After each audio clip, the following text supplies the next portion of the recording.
Tragedy, tears, and turmoil. Two mass shootings over the weekend happened far away from Minnesota, but some people are experiencing heartbreak and sadness after seeing the aftermath. And while it's hard for some adults to express their emotions, it's even tougher for children. Reporter Sonia Goins got some advice on how to talk to children about traumatic events. They can still see this. The aftermath of two weekend mass shootings are everywhere. Social media, in the newspapers, you can't escape it. This is the state of the world today. And it's really hard for families to try to figure out what it is they're supposed to say. Dr. Lisa Lovelace suggests turning off or limiting the television and other electronics. They're seeing it and they're hearing about it for sure. She says if you think a child under the age of 6 is upset or sad about the senseless shooting, keep your answers basic. Say yes, in life, bad things do happen. People do bad things. And there's a lot of heroes. There's a lot of people that do really good things. Now, what about a kid that's a little bit older, say the 12 to like 15? Yeah. Tell them that you're here for them, that you're doing everything you can possibly do to keep them safe, and you can talk about what those things are. Okay, and what about college students? So let them know that there's counselors at the school, there's therapists, getting them into advocacy or support with other peers their age, so they have a forum to talk about it. Now, Dr. Lovelace says communication is key. Ask your child about their day as a routine instead of just when something bad happens. They'll be less alarmed that you're asking questions. She also says no matter how hard these subjects are, don't avoid talking about the issues with your child. Delane? All right, thank you, Sonia. Maple Grove police are asking for the public's help to track down two suspects in a fatal shooting at a city park. Police are looking for these two, 20-year-old Adric Hare and 18-year-old Ariana Sylvester. They are both wanted in connection to last week's homicide at Lakeview Knolls Park. The person killed was 26-year-old Dayton Rossetti Carter of Minneapolis. The Hennepin County Medical Examiner says he died from multiple gunshot wounds. Police say the motive for the shooting appears to be drug-related. Police say if anyone sees these two suspects, do not confront and call 911 immediately. Authorities continue to investigate the circumstances surrounding a fatal crash that involved a Metro Transit bus. The crash occurred this past Friday morning on Highway 55 at Shopper Road. Police say a car collided with a Metro Transit bus. The driver of the car was pronounced dead at the scene. Meanwhile, some passengers in the bus suffered minor injuries. A New Hope lake that's on the state's impaired waters list could be drained next year to get rid of all the weeds. Meadow Lake is a shallow 103-acre lake that has been on the state's impaired waters list because the phosphorus count is just too high. Lowering the lake during the winter months could kill curly-leaf pondweed that leads to the growth of blue-green algae. The city is considering the plan, but the project requires the consent of 3/4 of lakeshore property owners on Meadow Lake. A Maple Grove entrepreneur has started a company that he believes will help change how we use websites and shop online. He created a company called Speak to Web.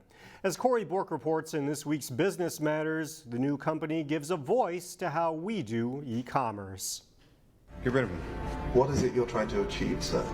I'm discovering, correction, I'm rediscovering a new element. Iron Man had his personal AI assistant, Jarvis. What do you guys do?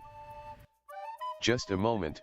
I need a brief rest. Walter Angerer wants to introduce the world to Simon AI. Eventually, voice will be something that's been expected on your webpage, just because the experience is completely different. Think of Simon AI as your virtual sales assistant.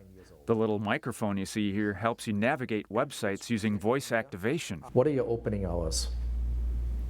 I will do my best. It's something he helped launch through his company Speak to Web. My vision would be that finally, when you go to your computer, you can actually ask a straightforward question that's on your mind, and you get a straightforward answer. Now we have voice activation to some extent already, whether it be through our television remotes, our smartphones, or smart speakers.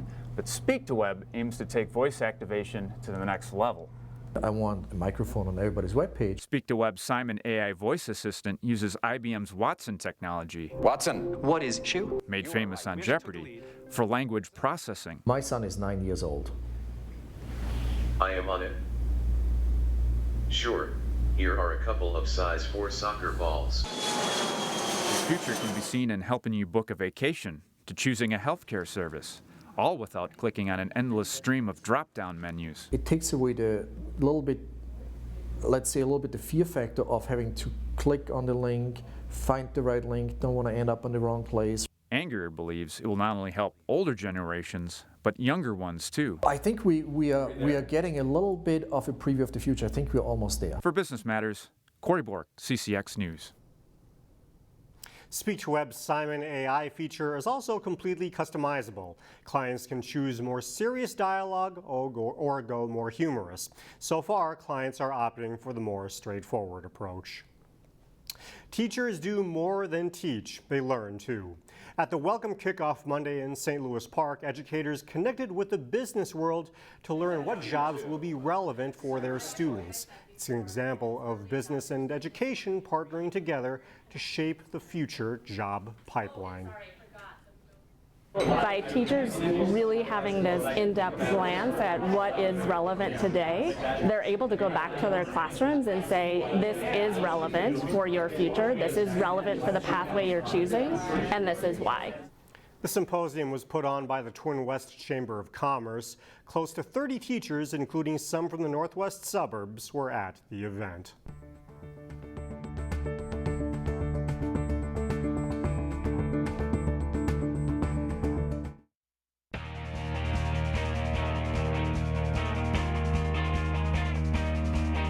The 15th annual Robbinsdale Woodbat Youth Baseball Tournament drew a record 50 teams this past weekend. The tourney is a fundraiser for the Baseball in Benin project, bringing baseball to that West African country. Highlights from the 11 and 12-year-old division final between Golden Valley and Rogers. Bottom of the first, man on second, Rogers Jack Finke. A line drive that's snagged by Golden Valley shortstop Robert Shull. Griffin Lampy is solid on the mound for GV, tossing 5 shutout innings. Good defense for Rogers as well. Sawyer Jowiszewski charging the slow roller. He gets the out at first base.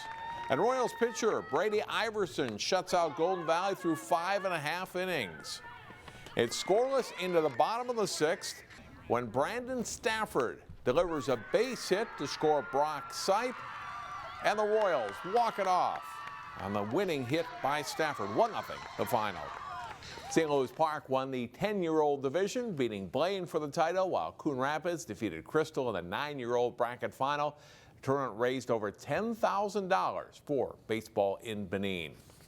A local junior American Legion baseball team earned a state championship Sunday. The Hopkins Millers beat Excelsior 11-10 Sunday to win the 2019 title in Bloomington. Hopkins beat Excelsior twice in the double elimination tournament. Cole Anderson delivered a big 2-run single, the team's 5-run 7th inning, to help the Millers to the state championship win. Congratulations to them. Over the past several weeks, we've been visiting local golf courses and spotlighting a hole at each venue. On this week's edition of Ace in the Hole, we pay a visit to Minnesota's oldest public golf course. This layout opened back in 1916. Chris Aumock from Theodore Wirth Golf Club in Minneapolis and Golden Valley is our guest this week on Ace in the Hole. And Chris, we are on the par 4 third hole, and really a great hole here at Wirth, isn't it?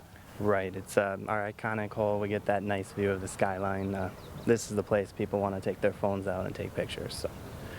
Tell me about this hole and how it plays off the tee. Not an easy tee shot, is it? Definitely not. Down on the left there, we got the pond, so you definitely don't go left. On the right, we have this tree line off the tee, so it's really ideal to keep it straight. Beyond the trees to the right is a little kind of wet swale, so it's really important to hit that fairway, which is pretty average width, but not too long. It's only a 311-yard par 4, so hit it straight, you're going to get on the green in 2. Chris, if you've avoided trouble off that tee shot, our second shot here from the middle of the fairway, what are we looking at number 3 going into the green? It's actually a pretty straightforward shot. We're standing about 140 yards out here. You can see behind me, straight into the green, bunker front left. Behind the green, it does slope away a little bit, so you don't want to go too long. Get down in those trees behind the green. This isn't a terribly long par 4, but as you mentioned, there can be trouble if you go long or left, right, on your second shot here? Absolutely, yeah. Like I said, new bunker front left. Not much room behind those greens. It does drop off pretty quickly, so you want to play it short or get it up on that green. A little bit to the right, there's a little bit of a swale, some trees a little further off, but key is coming off that tee straight, you'll get into the green straight, hopefully. Chris, what can you tell us about the green here? So this green is pretty typical of our older greens here at Wirth. Pretty simple, just little subtle breaks in it, not too large. Should get a nice true straight roll. That's our goal out here with these older greens. Goal is to hit the green, as always, but once you get here, you should have a pretty true straight putt. Chris, thanks for taking time with us today on Wirth number 3. Well, thank you for having me. You can find more information on Theodore Wirth and book online through the Minneapolis Park and Recreation Board website at minneapolisparks.org, or you can call them at 612-230-6528. That's all for sports. More news after this.